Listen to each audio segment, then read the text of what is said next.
Thank you very much, Rachel, for your kind introduction, which I didn't hear.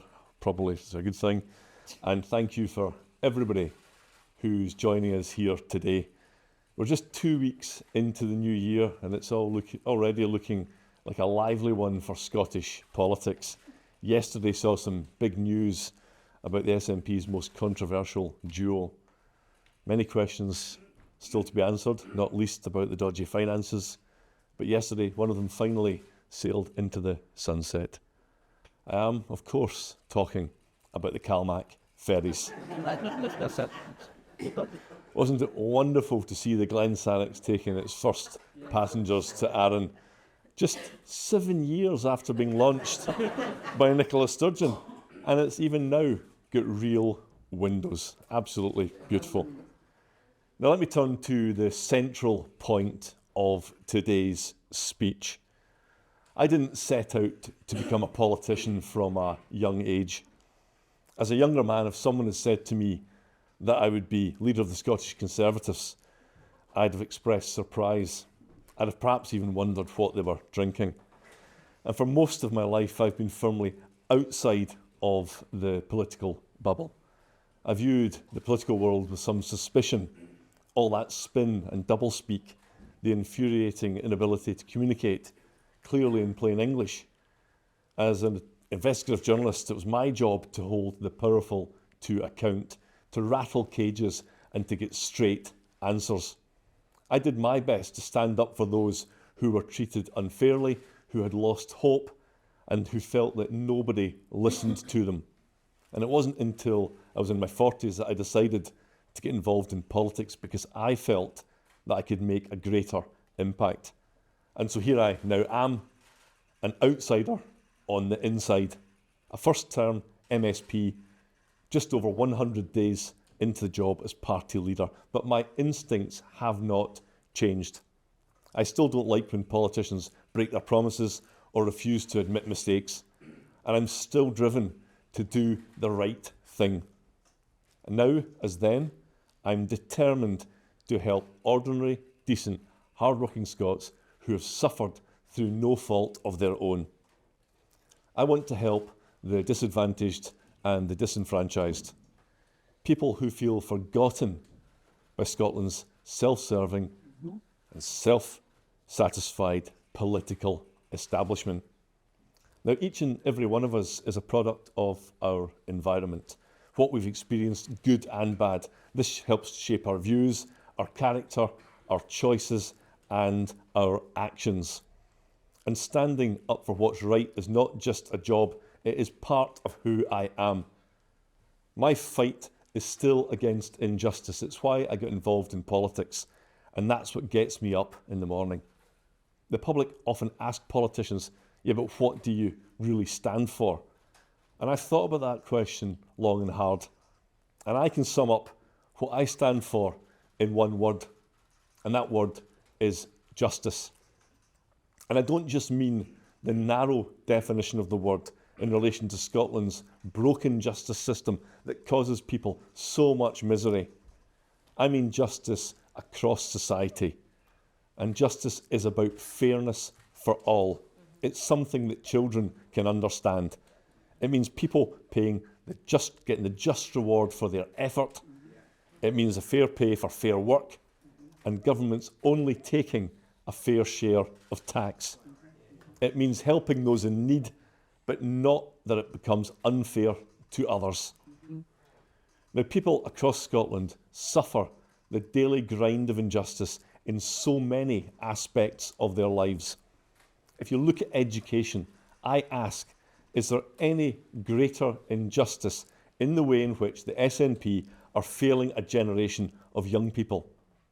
Classroom violence spiralling out of control.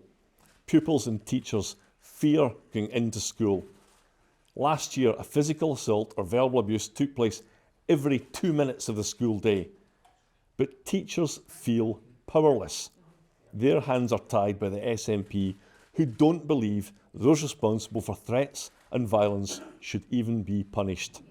Instead, victims are required to take part in what are called restorative conversations.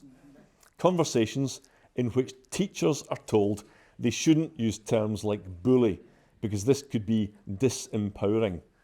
Now, where is the justice for those pupils who want to learn and those teachers who want to teach? Where are the consequences for the violent and disruptive minority? The truth is, there are none. Instead of preparing children for life in the real world, the SNP are teaching a generation of children to forget the principle of personal responsibility. And John Swinney's government is also setting children up to fail by letting educational standards plummet. The so-called curriculum for excellence downgrades the critical acquisition of knowledge in favour of experiences. And after almost 18 wasted years, the SNP's latest daft idea is a new curriculum that will focus on big ideas. That's what their Education Scotland Quango published at the end of December. The parents are sick and tired of jargon, of failed initiatives and meaningless rebrands. They just want schools to do their job, to give children the knowledge and skills they need in life to thrive and prosper in the real world. And here are my common sense suggestions to fix the injustice in education. Deal effectively with disruptive pupils. Empower teachers to remove abusive and dangerous students. And return to a knowledge-based curriculum that has previously served Scotland so well.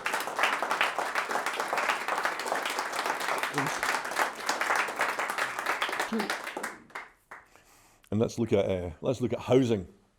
Scotland's housing market is broken and unjust. More than a third of Scottish councils have declared housing emergencies. And for many young people, even those earning a decent wage, home ownership has become a distant dream. But the SNP's response to all this is a housing bill that won't build a single house. Nor will they cut taxes for home buyers or help people get on the property ladder. They will, however, make permanent temporary rent controls. Rent controls which the SNP were warned repeatedly would not work, having already failed in cities across Europe. And the result of all this has been rents rising faster in Scotland than they are in London. Young people paying so much that they've no hope for saving up a deposit to buy. But the SNP don't really care if their policies do good, as long as they sound good. Virtue signalling in pursuit of attractive headlines is the SNP way. But there are common sense ways to fix this. Scrap their counterproductive rent controls. Stop making life difficult for small house builders who face Byzantine net zero regulations. Reduce tax on home purchases. All of this is necessary and indeed just. Then there is the NHS. Now the deal is that access to treatment should be available when we need it. It really is as simple as that. But this deal is being broken by the SNP far too often. People pay their taxes but can't get to see a GP when they need to. They're left waiting in agony for routine procedures like hip and knee replacements, or waiting in the trolley of an A&E department for hours. Delayed cancer treatments can be the difference between life and death. Yeah. Under the SNP, the NHS is not working. Yet it receives more money than ever before. Yep. Where, I ask, are all those tens of billions of pounds going? Well, we recently discovered that more than 300 NHS and health quango bosses are each paid more than £100,000. Patients are suffering, doctors and nurses are run ragged, while an army of bosses pocket massive salaries. People are rightly fed up after years of broken SNP promises. The Nationalists have instilled injustice in our NHS. Yeah. There are solutions to all of this. Reduce bureaucracy, Stop wasting staff time with form filling. Cut down on the bloated cast of managers who do not treat a single patient. Instead, and this really is basic common sense, put the money directly where it is needed, and that is the front line. Yeah.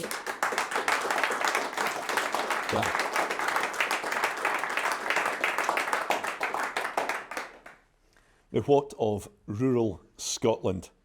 Farmers put food on our plates. They're custodians of the countryside. They're out in all hours and in all weather. Yet they're treated with disrespect by the SNP and Labour. Did you know that the rural spend is the only budget being cut by John Swinney's government? And the UK government have decided to deliver an even bigger blow. Rachel Reeves' family farm tax is a spiteful attack on those who want to preserve their farms for future generations. Yeah.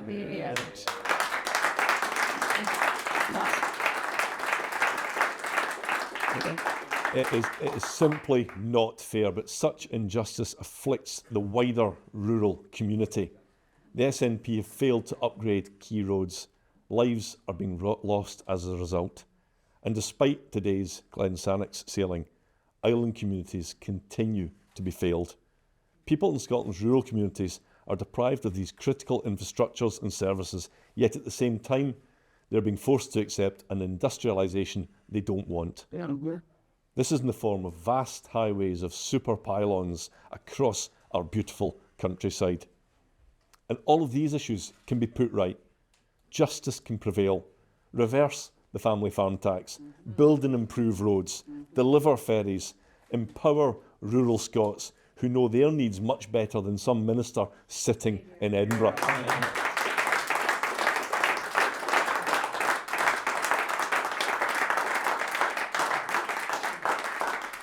I now turn to what the SNP has done to Scotland's councils.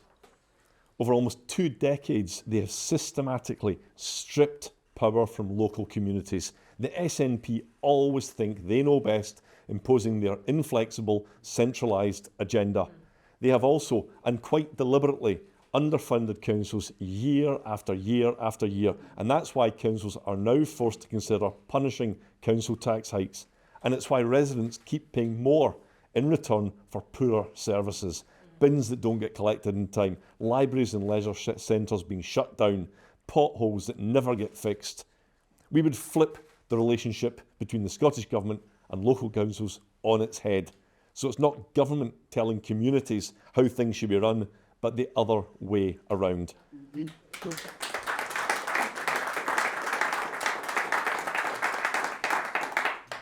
And a massive area of growing injustice in Scotland is the tax regime. Hard-working Scots keep having to pay more for less. Taxpayers across the country put in the hard graft, day in, day out, to provide for themselves and their families. But they end up picking up the tab for the SNP's nonsense, like chauffeur-driven trips to the football and long-haul flights. They're paying for schools that can't keep pupils safe, hospitals that are buckling under the pressure, and ineffective government that ignores what people need. And any concept of demanding value for taxpayers seems to have been abandoned by all of the left-wing Holyrood parties. A parliament who thinks there's no limit to how much it can take from those who work so hard for their families. So where is the justice for Scottish taxpayers? Now, the SNP get away with this blatant injustice because, as we saw with the budget last week, no other opposition party in Parliament will challenge them. I know we are the only party who can stand up against injustice in Scotland. John Swinney and Anna Sarwar may be committed to public service. They've both been politicians for many, many years. But I don't believe either of them are fuelled by the same sense of purpose. Fighting for justice and fighting against injustice is what drives me. But John Swinney's career has been driven by one thing, and that is a desire to break up the United Kingdom. On practically every other issue, he's chopped and changed principles discarded values and altered his views. He was a firm backer of Alex Salmond, then became Nicola Sturgeon's staunchest ally. He's not stood by his values for anything except for the case of Scottish separation. And then there's Anas Sarwar, another template politician who only seems driven by personal ambition. Now, there's nothing wrong with believing in a cause, as John Swinney does, or personal ambition, as Anas Sarwar is, but I believe the public need more than that from politicians in an age where trust is breaking down. And I'm motivated by the values that I've held throughout my life.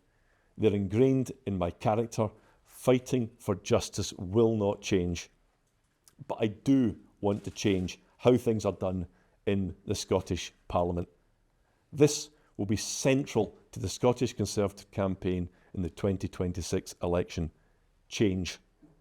And as of last week, we are now the only party standing for change. Labour have quietly dropped that slogan that won them the general election. They've told journalists that it's gone, vanishing just as quickly as their approval ratings. The public want to change after my party let them down. But now Labour are running scared of change because they've already let the public down. Now, after a decade plus in power, not after a decade plus in power, but within months, they've already broken so many promises. Here is some of what they promised. No increase in national insurance, no new taxes on farmers, keep the winter fuel payment, protect single-sex spaces, no cliff edge for North Sea oil and gas, cut energy bills, and all of those commitments and more now broken.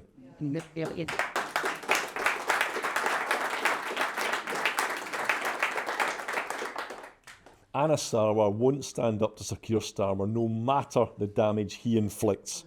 Anas Sarwar looks even more spineless when it comes to standing up to John Swinney. We saw it last week with the SNP budget.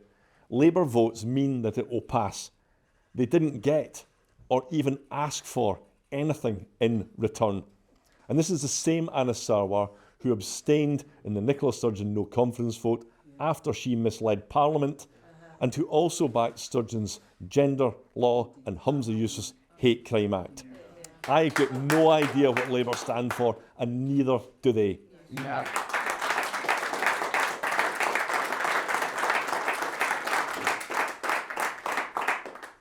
And now Labour this week unveiled a new slogan, and it is New Direction.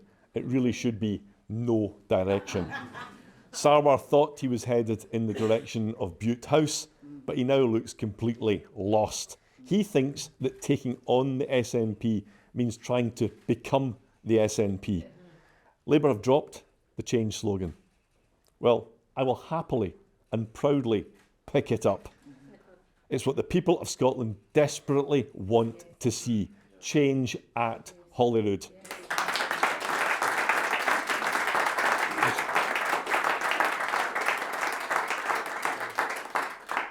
Because next year, change can only mean one thing, and that is to remove the SNP from power.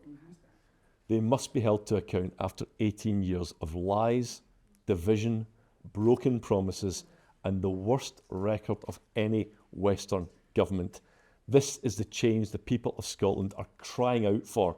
The SNP must face justice, and I don't mean locking them up. Well, maybe I do, but I mean locking them out of office to finally ensure that they are held to account for what they have done to our beloved country.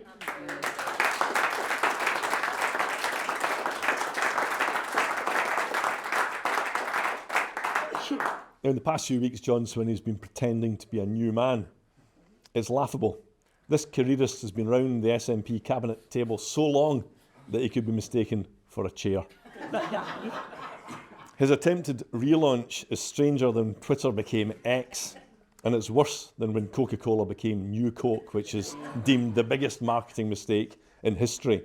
And I'm not buying John Swinney, the rebrand or the relaunch. He's not changed one single bit. John Swinney must think people are daft as John Swinney tries to distance John Swinney from John Swinney. Glad I got that out. Because what really motivates him still is a desire to break up our country. He stood by Nicola Sturgeon and Peter Murrow for all these years. Only my party can deliver justice by removing the SNP, because Labour actually agrees with their harmful left-wing agenda. We are the only party putting forward a positive vision for change for Scotland. A proud Scottish Conservative vision where justice is done and seen to be done, where fairness is not just for some but for all, where opportunity and the chance to get ahead is the right of everyone, where power is not centralised but lies with communities, where aspiration is encouraged and success is celebrated. Now, I'm wholly realistic about where my party is just now, but whatever the polls show, the sands of Scottish politics are constantly shifting. The 2026 election is all to play for, and it all depends on us as a party, what we do, how we fight the campaign to come. Our actions, our efforts, and our values. What we stand for will define what we achieve in 2026. Now, I'm no longer a journalist, but I'm still driven to stand up for what's right, to help people who feel ignored, and to fight against the powerful. I want justice. Justice for the people of Scotland who have suffered far too long under the SNP. Justice for everyone who's been left behind by our broken politics. And if you want change at Holyrood, then the Scottish Conservative Party is ready to represent you. And we are the only ones who will. Thank you very much. Thank you.